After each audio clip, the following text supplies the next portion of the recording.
Good morning, good afternoon, or good evening, depending on when this finds you. Hope you're having a great day. Hope you had a great day if you finished, and hope you have a great day if you haven't. I just want to talk briefly today about a little area. My mind's always running, as y'all have heard me say before, and just thinking about our thought process. That we're basically all living by. You know, and Dr. Bruce Lipton is a guy I've listened to for years, and he talks a lot about our programming and how most of us are pretty much, even if we're in our 20s, 30s, 40s, 50s, 60s, we're still living based off the programming we got while we were still in our mother's womb.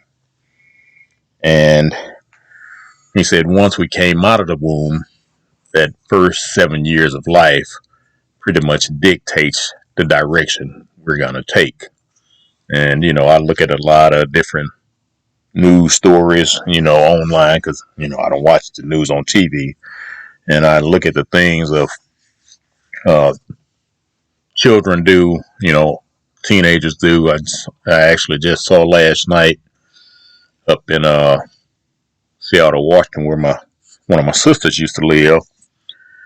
Guy had a brand new Corvette and came out of somewhere at 3 in the morning, and four guys rolled up on him and tried to carjack him.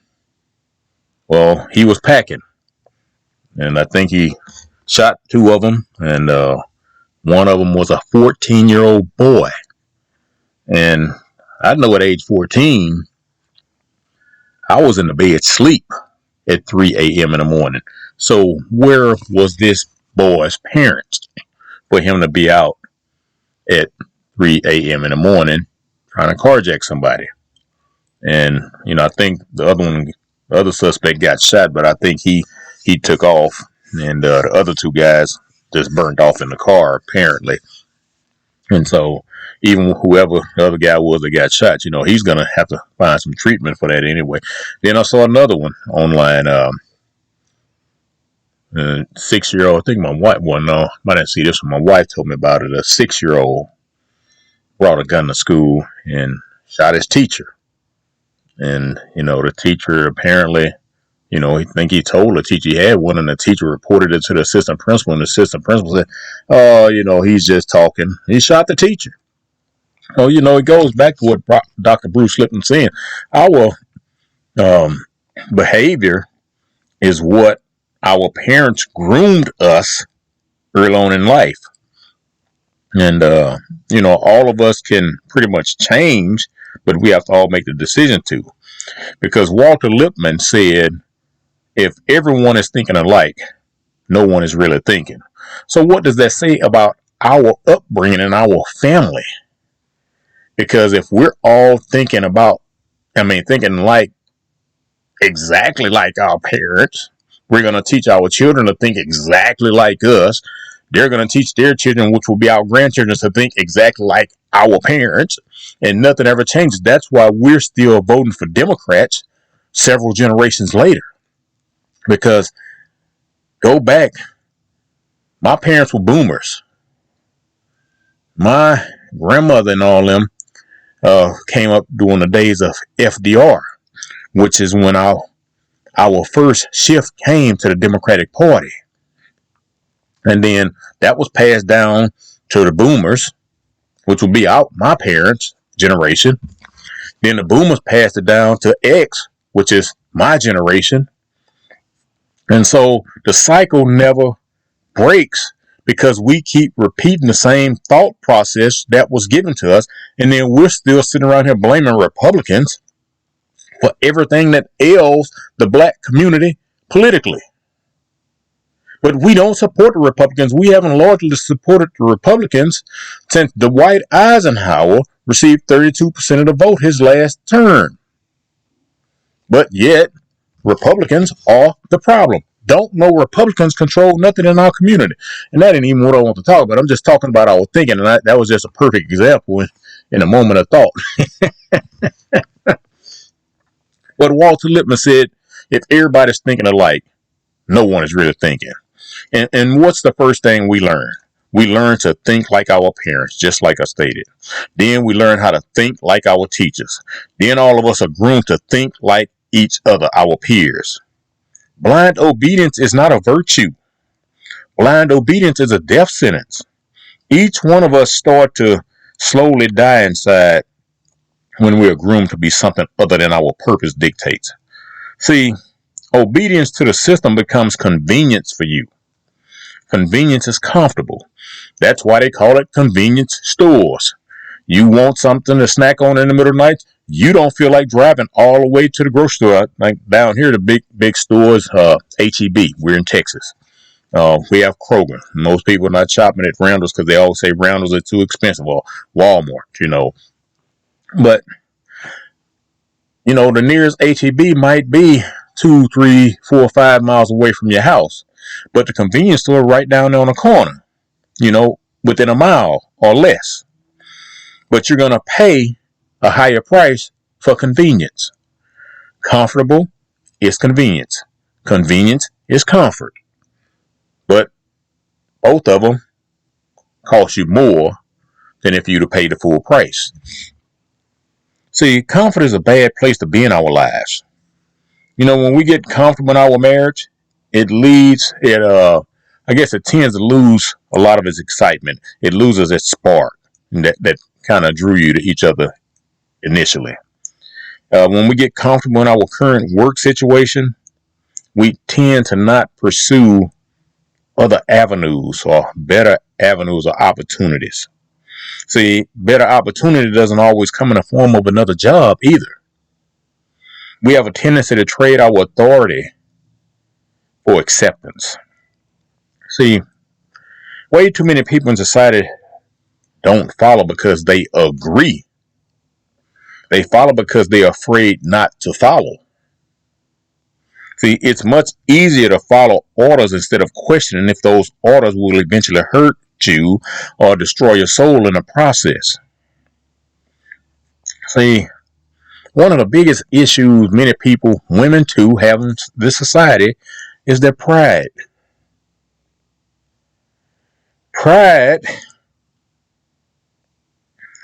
will not allow many people to admit the path that they're currently on isn't working, especially if they've gone to college and earned multiple degrees. And my sister, one of my sisters, several of my sisters, have multiple degrees, but one of my sisters, she and I talk all the time, and she tells me all the time, she say, more I see a lot of people and meet and interact and work with people with a higher degree, she said, they're just handing out these degrees now. She said, these people are not learning anything. And, so I tend to agree, but I told her that long before she went and got hurt. And, a degree is nothing but a piece of paper, as my mentor said, that shows that you have a capability of learning. And my sister says, they're not even learning anymore. They're just handing them out. And so pride is not going to allow a lot of people to admit that their current path is not working or leading them in the wrong direction, because they spent so much time on to follow the path that they're on. See, but the Bible says that pride comes before the fall. And the fall doesn't always happen immediately. Sometimes it takes years. See, our blind obedience starts early in life, as I stated earlier. Adults tell children to never question elders, never accuse elders. Adults were always right, even if it was blatantly obvious that that adult was wrong. And look at where the mentality has gotten us. Look at all instances of child abuse in society. Look at all instances of incest in society. Look at all of the incidences of molestation in society. That's rampant because we were groomed early on in life and instructed to never question the adults, and that adults were always right. I mean, And y'all have heard me mention my stepdad, a few times over the years. And, it didn't matter. Let's see, I didn't always follow that pattern of not questioning things that I didn't feel were right. You know, I've always had a tendency to just kind of shake my head, yes, sir, yes, sir, for a period. And then after a while, no, no. And he would get upset with me. And, he would stand up and, get up out of his recliner, whatever, and stand up. And I, even as a youngster, I knew what that tendency was, what that mentality was.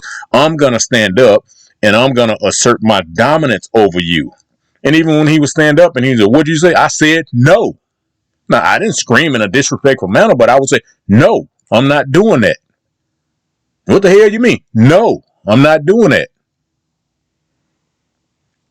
And so I've always I've always had something in me that, that's wrong. I just can't blindly follow what you're telling me sometimes. I'm going to be obedient because I respect your position, but no. My sister and I laugh all the time. One time, the four of us in the house didn't do something, and, my sister was getting ready to do it. And I said, "Leave it alone. We're not his slaves." She said, "When he get back home, he gonna fuss at us." I said, "I'll handle that." And he came back home and sat in his recline, and he looked around and saw it wasn't done.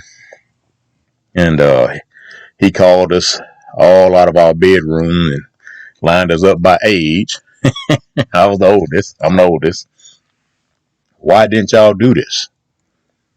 I say, "You left that there." And he was sitting in his crown, and my sister, soon as I said that, she already knew where I was getting ready to go. And so she's standing in and she's taking her hand and she's punching me in the leg because she's trying to motion me to stop talking. "What the hell you said?" I said, "We all go that way." And I'm not going to get into all the details of that, but from that day forward, the situation I'm talking about, none of us ever had to do it again for the rest of his days. Never. Because I chose to stand up to him, even when my mother wouldn't. See, I'm not going to do things just because you said do it. And I know it could be detrimental to me physically, mentally, spiritually, or emotionally. See, most of us, depending on the type of parents we have, we take a lot of emotional damage from our parents. And we don't realize it's emotional damage. We think it's normal. It is not normal. And see, that mentality, look at where we are as a society, especially as black people. I saw something the other day. A mother walking her two children to the bus stop with a bonnet on her head and a house robe. That's embarrassing. That shows a woman who has a poor self-image. I don't care what her reasoning was. There is no reason to come out your house and walk your children to the bus stop in a house coat and a bonnet. And, I saw people defending that behavior. Well, the kids were well taken care of. It don't matter. The kids were going to school. Don't come out your house like that. You have a poor self-image. But we're groomed from birth to fit inside a mold. Molds are made for things to fit in. School is a mold. Jobs are a mold. The military is a mold. Well, for me personally, I don't like molds. I prefer originality. See, creative people are always considered to be disobedient. Creators are always thinking of better or different ways. I remember back in high school when I made my china cabinet. I made a lamp, I think I might have mentioned that on the previous video. I made a lamp, made a bedroom dress, and I made a grandfather clock in high school. And when I made my china cabinet, it was the first one of that type that had ever been made. Because most china cabinets, I don't know how they are now, hadn't been in the furniture store in a long time, but they had flat, the top of the cabinet was flat, but it had a curved face at the top on the front. And as far as I know, back then, no high school student had ever made a china cabinet with a fully curved top from front to back. And so I chose to be different. And I did what no one else had ever did. And when I was sitting down and I was drawing up the plans with my shop teacher, he said, well, this is, kind of original. He always called me son. He said, this is kind of original, son. He still calls me son to this day. And, he said, never seen one like this before. And I asked him, I say, is it a way I can do it? He said, well, yeah, let's look at some things and see how we can figure it out. Because I always wanted to be different.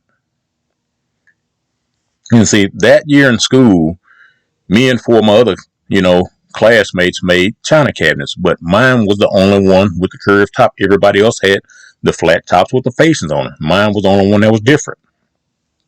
The very next school year, my best friend at the time took my plans, made a few modifications, and made one almost exactly like mine. I used mahogany wood, he used cherry wood.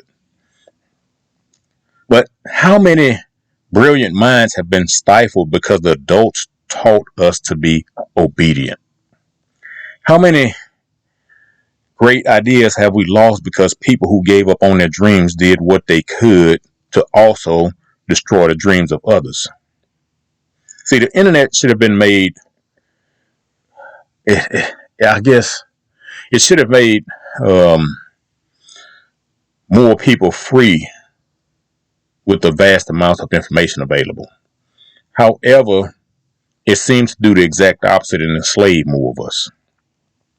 See, more people with all the vast amounts of available information now, they dug in on their previous mindset because they could not face and accept the reality that they'd been lied to. See, all of the new information is damaging to the mentality of the herd. They want to remain in the social graces of others that think the same way. See, my thought has always been, you accept me for me, even if I study something different. See, I've never judged people that were close to me for thinking differently. Now, I'll question them just like I would expect them to question me. And if you question me, I'm going to be able to answer why I now think this way versus the way I used to think. But if I question them, they can't really give justifiable reasons why they want to stay stuck in the same thought process. I don't judge them. I just question them. And like I said, I don't mind people questioning me. I never have. New information is damaging to a convenient and comfortable mindset. But I don't judge you. I'll never end a friendship over differences of opinion. But many people that I thought were close friends have disconnected from me. And in the past, I always reached out to ask why. What can we do? What did I do to make you disconnect from me? What did I do that hurt you? I don't do that no more.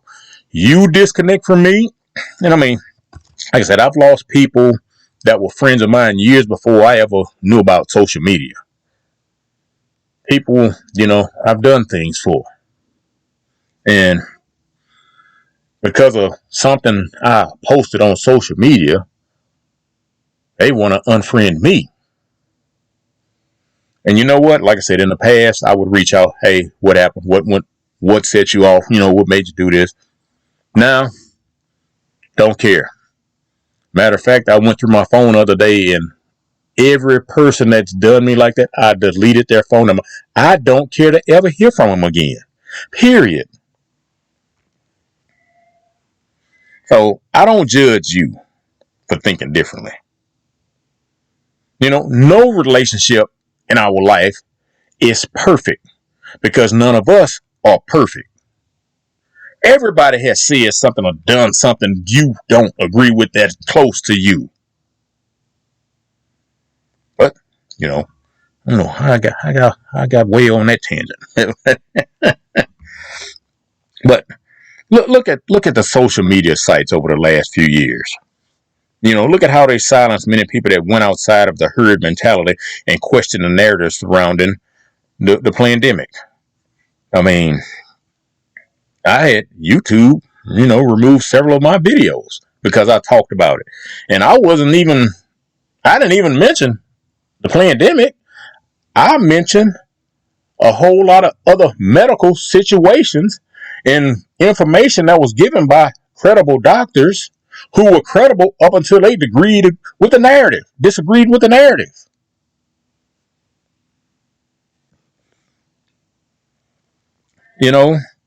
One platform censored me so much that if I posted anything, people would be surprised that I was out of jail. They even shut down my original page. This platform, like I said, I mentioned, they've been attacking me since 2017. And like I said, they didn't just remove the videos I put on medical stuff. They removed some other videos too because somebody got triggered. And some of the videos they gave me the specific time stamp of the area where I was wrong. And like I said, I've never lost any of my videos. I always have my own videos. So all of the videos that they moved are still on the Odyssey platform as well as my hard drive. So the videos aren't gone. They're just gone from this platform. But people and the system only agree with free speech when it lines up with their mentality, their mindset, and their agenda. See, the biggest thing that comes with creativity, self-awareness, mental clarity, and a higher expanse of intelligence is loneliness. See, this type of person isn't seeking approval. They don't need others to validate what they've learned. In reality, most of society operates under something I guess could be called psychological submission, for lack of a better term. They submit to a mindset because we were all trained to submit to the system ideals. Authentic people are never comfortable fitting into a box. Do you do what you do right now, or do you do what you were trained to do? Are we truly living our own lives, or are we living in a script that was written for us by others? How many people do jobs each day and they know they are exploiting or harming others in one way or another, all for the sake of a paycheck? How do these types of people look themselves in the mirror and live with themselves is beyond me and my thinking. See, I just always have the thought that if these same people would want someone to treat them, their spouse, or the children the exact same way. See, fitting in is comfortable on the surface. In the long run, fitting in is detrimental, not just to you financially, but spiritually, emotionally, mentally, and physically. The Bible said, wide is the gate. People don't want to fit in. I should say people who don't want to fit in are initially uncomfortable when they first step away from the groupthink mentality or the crowd. However, the longer they stay away from the crowd, the more comfortable they become in that solitude. And people like this find more peace in the comfort of silence than the noise of a crowd. I'll talk to you later.